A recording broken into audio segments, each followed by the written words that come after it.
సహాయంతో ఈ రాజ్యం అనేటువంటి దాన్ని పరిపాలిస్తా ఉన్నాడు. ఇంతవరకు నేర్చుకున్నాం. ఇప్పుడు రాజ్యాన్ని ఎలా పరిపాలిస్తాడో నేర్చుకున్నాం, అంతేనా? తన కంట్రోల్లో ఉన్న భూభాగాన్ని రాజు ఎలా పరిపాలిస్తాడు అనేటువంటిది చూసాం. నెక్స్ట్, ఆహారము అంటే ప్రస్తుతం రాష్ట్రానికి సమానం. ఆహారము అంటే ఆ రోజుల్లో రాష్ట్రము అనే, అంటే ఇప్పుడు రాష్ట్రము అంటే అప్పట్లో ఆహారము అని అర్థం. అప్పట్లో రాష్ట్రాలని ఏమని పిలిచారు అంటే ఆహారాలు అని పిలిచారు. రాష్ట్రాన్ని ఆహారము అని పిలిచారు. మరి ఆహారానికి హెడ్ని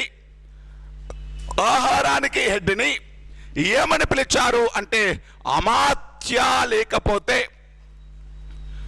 మహాసేనాపతి.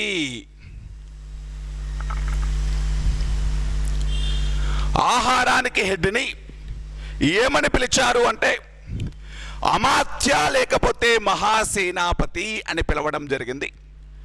ఇప్పుడు చూడండి, మీకు మూడవ పులోమావి కాలంలో, మూడవ పులోమావి యొక్క మాక్యధోని శాసనంలో, మూడవ పులోమావి యొక్క మాక్యధోని శాసనంలో ఏముంటుంది అంటే శాతవాహన ఆహారము అనేటువంటి దానిని, శాతవాహన ఆహారము అనేటువంటి దానికి గవర్నర్గా ఎవరున్నారు అంటే మహాసేనాపతి స్కందనాగుడు పరిపాలిస్తున్నాడు అని ఉంటుంది. మహాసేనాపతి స్కందనాగుడు అంటే శాతవాహన ఆహారము. ఆహారం అంటే దేనికి సమానం? రాష్ట్రము. ఆహారాలు అంటే రాష్ట్రానికి సమానం. ఎగ్జామ్లో అడిగాడు అనుకోండి, శాతవాహనుల కాలంలో రాష్ట్రాలని ఏమని పిలిచేవాళ్ళు? ఆహారాలు. ఆహారానికి ఎట్టని ఏమన్నారు? అమాత్య లేకపోతే మహాసేనాపతి. ఎలా తెలుస్తుంది మహాసేనాపతి అనేటువంటి వాడిని ఈ రాష్ట్రాల యొక్క హెడ్ అని పిలుస్తారు అని ఎలా తెలుస్తుంది? మూడవ పులోమావి వేయించినటువంటి మాక్యధోని శాసనంలో ఏముంటుంది అంటే మహాసేనాపతి స్కందనాగుడు శాతవాహన ఆహారానికి గవర్నర్గా ఉన్నాడు. అంటే ఈ ఆహారానికి గవర్నర్గా ఉన్న వాళ్ళని ఏమని పిలుస్తాం? మహాసేనాపతి అని ఏ శాసనం ద్వారా తెలుస్తుంది? మాక్యధోని శాసనం. మళ్ళీ చూడండి, శాతవాహనుల కాలంలో రాష్ట్రాన్ని అంటే రాజ్యాన్ని చిన్న చిన్న రాష్ట్రాలుగా విడగొట్టడం జరిగింది. రాష్ట్రాల యొక్క హెడ్ని అమాత్య లేకపోతే మహాసేనాపతి అని పిలవడం జరుగుతుంది. అమాత్య లేకపోతే మహాసేనాపతి అని పిలవడం జరిగింది. మరి శాతవాహనుల కాలంలో రాజ్యాన్ని ప్రధానంగా 5 ఆహారాలుగా విడగొట్టడం జరిగింది. శాతవాహనుల కాలంలో రాజ్యాన్ని ప్రధానంగా 5 ఆహారాలుగా విడగొట్టడం జరిగింది. రాజ్యాన్ని ప్రధానంగా 5 ఆహారాలుగా విడగొట్టడం జరిగింది. ఆ 5 ఆహారాలు ఏంటి అంటే ఫస్ట్ది గోవర్ధన ఆహారం. గోవర్ధన ఆహారం,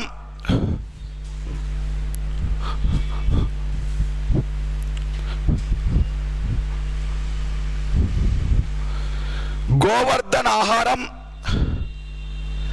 మామల ఆహారం, మామల ఆహారం, సోపార ఆహారం, కపూరచార ఆహారం, కపూరచార ఆహారం, శాతవాహన ఆహారం, శాతవాహన ఆహారం. శాతవాహనుల కాలంలో రాజ్యాన్ని ప్రధానంగా 5 ఆహారాలుగా విడగొట్టారు.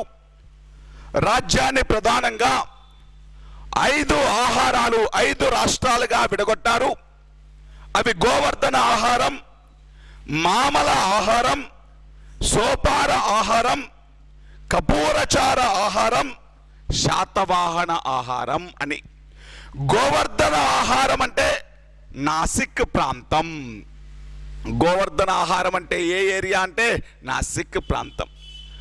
గోవర్ధన ఆహారం అంటే నాసిక్ ప్రాంతం, మామల ఆహారం అంటే పూనా ప్రాంతం, మామల ఆహారం అంటే పూనా ప్రాంతం, సోపార ఆహారం అంటే సోపార్ ప్రాంతం, మహారాష్ట్రలోని సోపారా ప్రాంతం, మహారాష్ట్రలోని సోపారా ప్రాంతం, కపూరచార ఆహారం అంటే గుజరాత్ ప్రాంతం, శాతవాహన ఆహారం అంటే బళ్ళారి ప్రాంతం, శాతవాహన ఆహారము అంటే బళ్ళారి ప్రాంతం.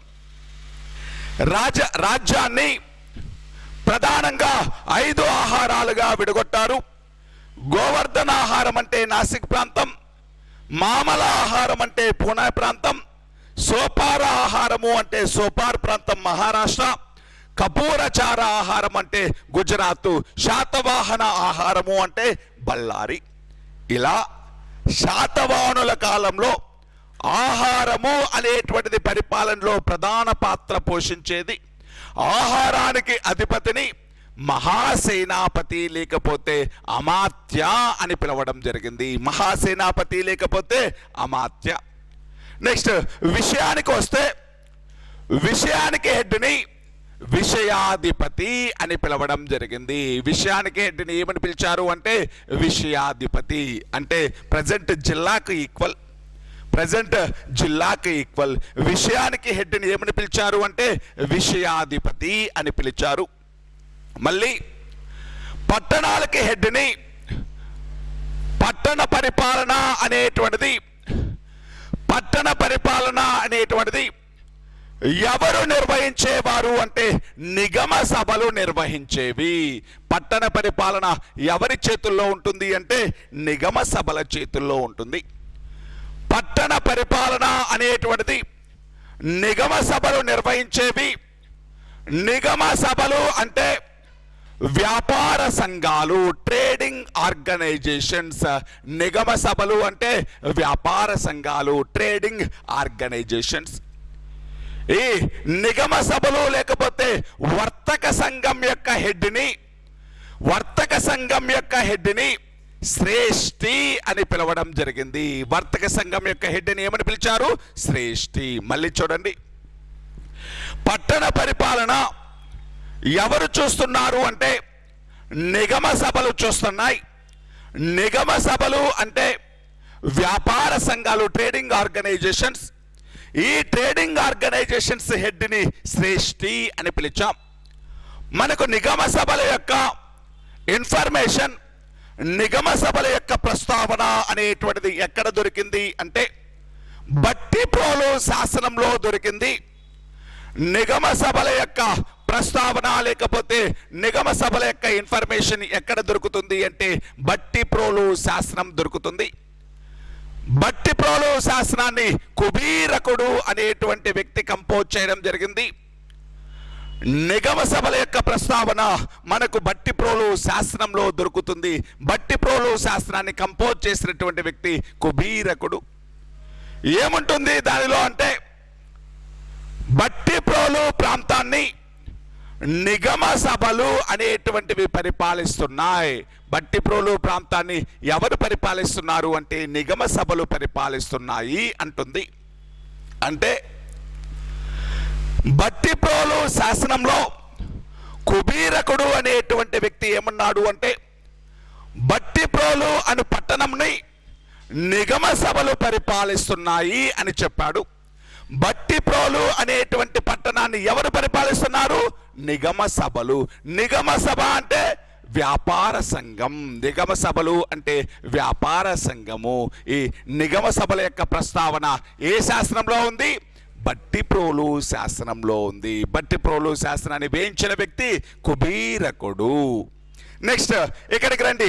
గ్రామ పరిపాలన అనేటువంటి దాన్ని, గ్రామం యొక్క అడ్మినిస్ట్రేషన్ అనేటువంటి దాన్ని ఎవరు నిర్వహిస్తున్నారు అంటే గ్రామిక లేకపోతే గ్రామణి.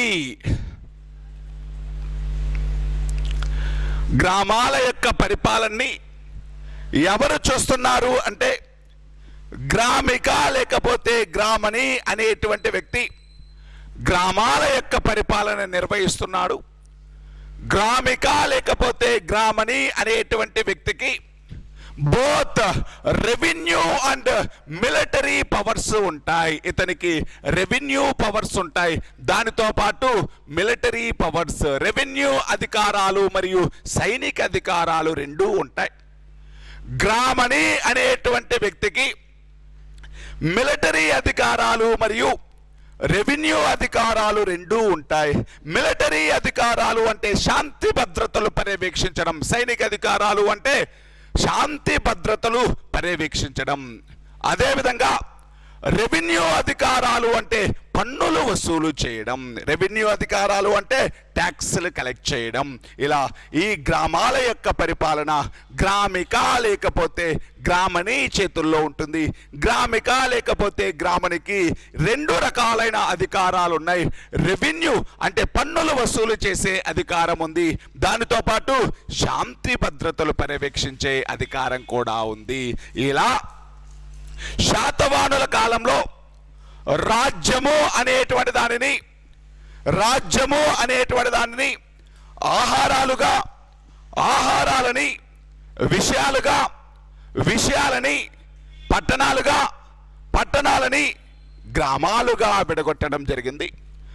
రాజ్యము అనేటువంటిది రాజు మొత్తం రాజ్యాన్ని తన కంట్రోల్లో ఉంచుకొని పరిపాలించలేడు కాబట్టి రాజు ప్రత్యక్షంగా రాజు చేత ప్రత్యక్షంగా పరిపాలించబడే ప్రాంతాన్ని రాజ విషయం లేకపోతే రాజకంకేటం అని పిలవడం జరుగుతుంది.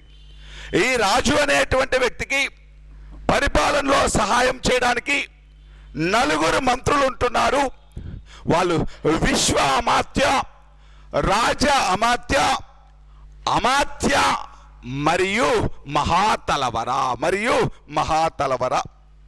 మహాతలవర అంటే సేనాధిపతి, అమాత్య అంటే ఆర్థిక శాఖ మంత్రి, రాజ అమాత్య అంటే రాజు ఆదేశాలను అమలు చేసేవాడు, విశ్వామాత్య అంటే రాజుకి సలహా ఇచ్చేటువంటి వ్యక్తి, రాజుకి సలహా ఇచ్చే వ్యక్తి.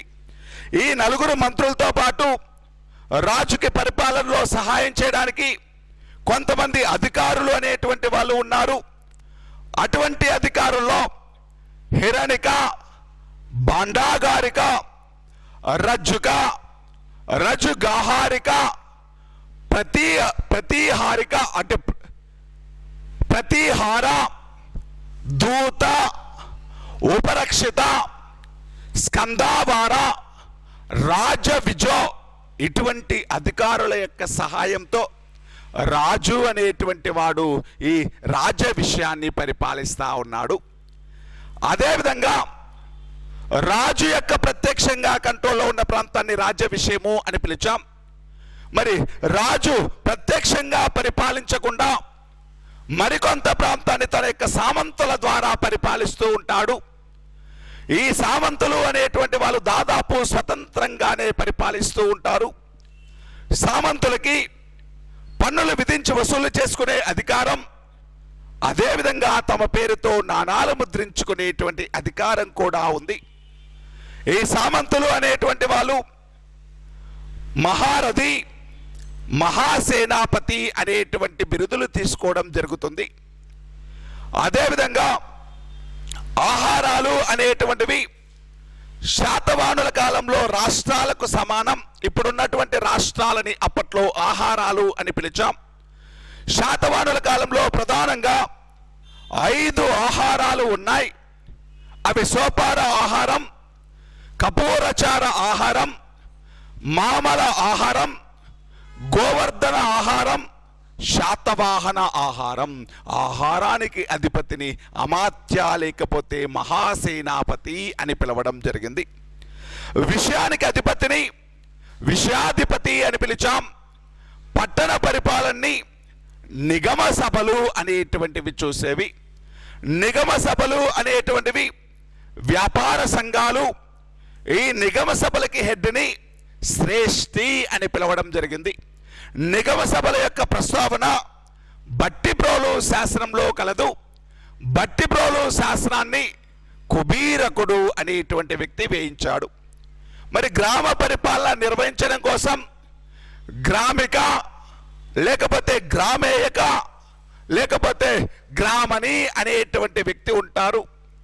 ఈ గ్రామిక లేకపోతే గ్రామేయక లేకపోతే గ్రామణి అనేటువంటి వ్యక్తికి పన్నులు విధించే, అంటే పన్నులు వసూలు చేసే అధికారం, విధించే అధికారం కాదు, పన్నులు వసూలు చేసే అధికారం, శాంతి భద్రతలు పర్యవేక్షించే అధికారం, both revenue powers, military powers రెండూ కూడా ఉంటాయి. ఎవరికి అంటే గ్రామణి లేకపోతే గ్రామిక అనేటువంటి వ్యక్తికి.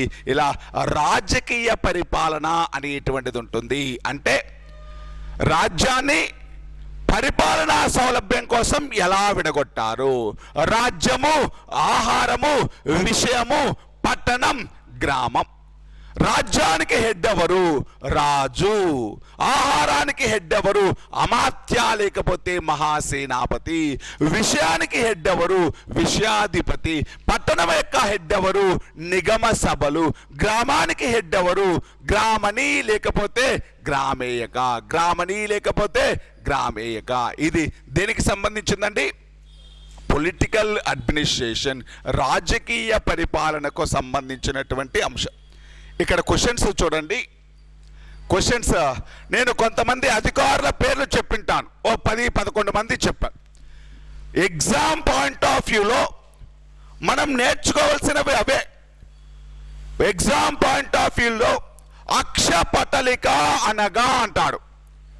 అక్షపటలిక రికార్డు కీపర్, అంటే రికార్డులను భద్రపరిచేటువంటి వ్యక్తి.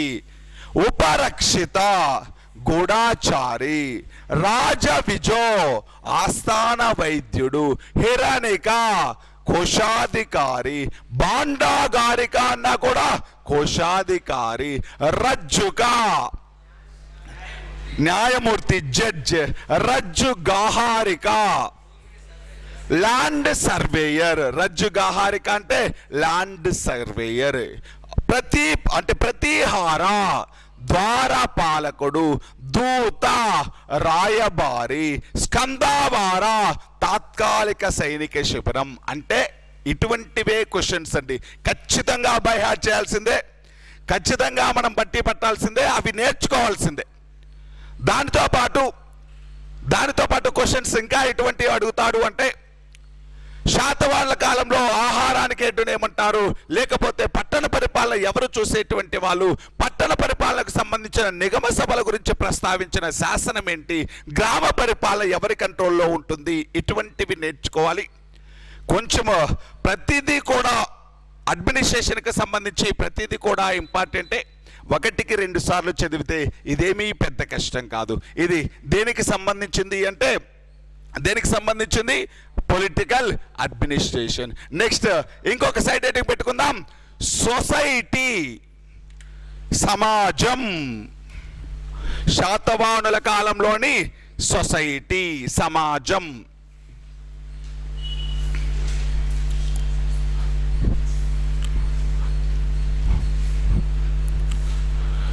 శాతవాహనుల కాలం నాటి సామాజిక వ్యవస్థ ఎలా ఉంది? సోషల్ సిస్టమ్ లేకపోతే సమాజం.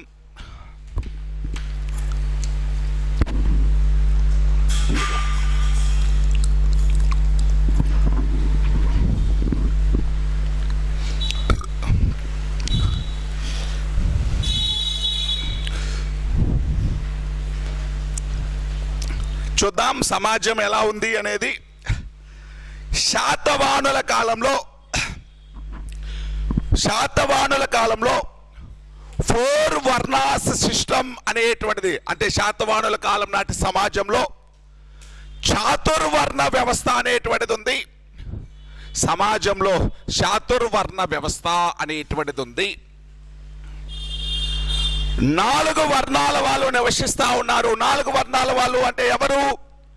బ్రాహ్మణ్, క్షత్రియ, వైశ్య, శూద్ర.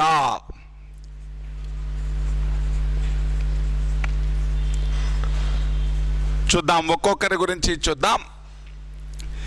శాతవాహనుల కాలం నాటి సమాజంలో 4 వర్ణాల వాళ్ళు నివసిస్తున్నారు. చాతుర్వర్ణ వ్యవస్థ అనేటువంటిది ఉంది.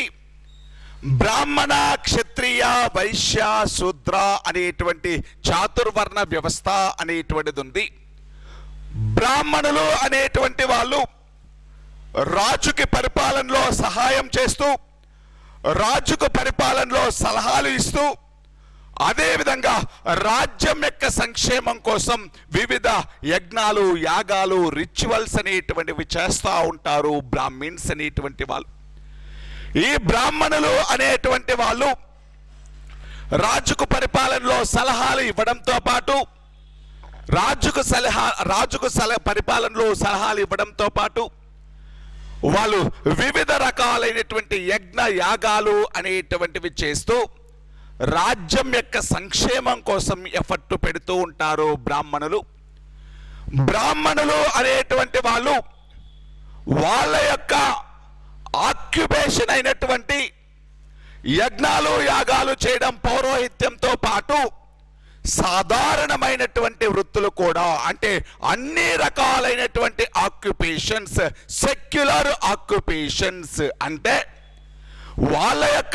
వాళ్ళకు మాత్రమే పరిమితమైనటువంటి యజ్ఞయాగాలు చేయడం, పూజలు చేయడం, పౌరోహిత్యం చేయడంతో పాటు అందరూ ప్రజల్లాగే వీళ్ళు రాజ్య సంక్షేమం కోసం సైన్యంలో పనిచేయవచ్చు, వ్యాపారం చేయొచ్చు, వ్యవసాయం చేయొచ్చు, ఇలా వివిధ రకాలైనటువంటి వృత్తిలో సెటిల్ అవ్వడం జరిగింది. మళ్ళీ చెప్తాను చూడండి, కన్ఫ్యూజన్ ఏమొద్దు.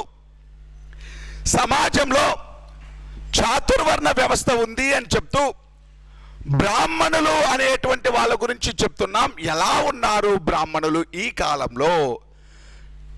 బ్రాహ్మణులు అనేటువంటి వాళ్ళు యజ్ఞయాగాలు చేయడంతో పాటు, పూజలు చేయడంతో పాటు, పౌరోహిత్యం చేయడంతో పాటు ఈ బ్రాహ్మణులు సాధారణమైనటువంటి విధులు కూడా నిర్వహిస్తున్నారు. అన్ని రకాలైన విధులు, అన్ని రకాలైనటువంటి డ్యూటీస్ పర్ఫామ్ చేస్తున్నారు.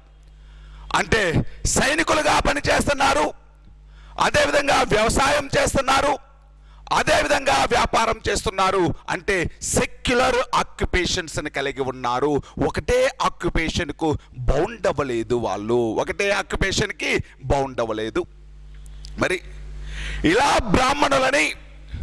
ఈ బ్రాహ్మణులు అనేటువంటి వాళ్ళని రెండు కేటగిరీలుగా డివైడ్ చేయవచ్చు. బ్రాహ్మణులని రెండు కేటగిరీలుగా డివైడ్ చేయవచ్చు. వాళ్ళు స్తోత్రియ బ్రాహ్మణులు,